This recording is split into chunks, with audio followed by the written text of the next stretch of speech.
of. The DCU is like a band-aid you're afraid of ripping off because you know it's gonna hurt, but as you go, you realize it's not that bad.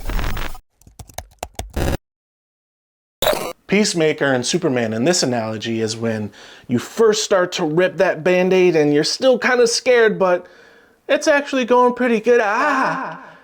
Supergirl is when the band-aid catches a hair, but overall, it's actually not that bad. When speaking about Supergirl, the problem lies in we have a micro discussion, which is the movie itself, but also a macro discussion, which is the future of the DCU. Okay, so as the events unfold, I did enjoy Millie Alcock's portrayal of Supergirl.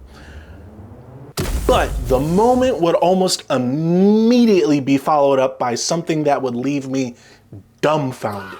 For example, there's this scene in the movie where the bad guy's army is surrounding Ruthie, and the bad guy has his moment where he walks out like he's about to do something.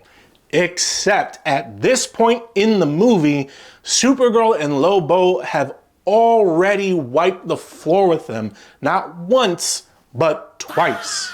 He should be running away, like he does in the comic. But speaking of Lobo, to no one's surprise, Jason Momoa does a great job in the role. Ultimately, I felt the director, Craig Gillespie, was doing his best impression of James Gunn as a director, but didn't stick the landing like James Gunn would.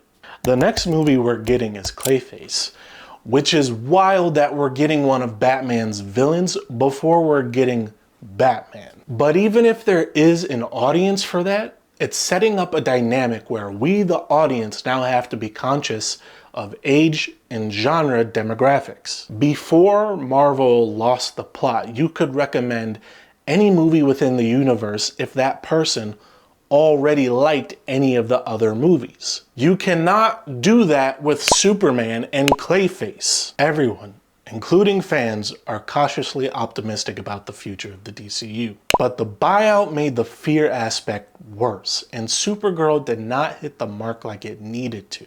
Now this leaves Lanterns to do the heavy lifting because Clayface isn't even for the same audience. So to reiterate, you can watch Supergirl, but I would wait until it's free with ads and you can watch it on YouTube. That came down to a directorial choice because the visuals and acting are fine.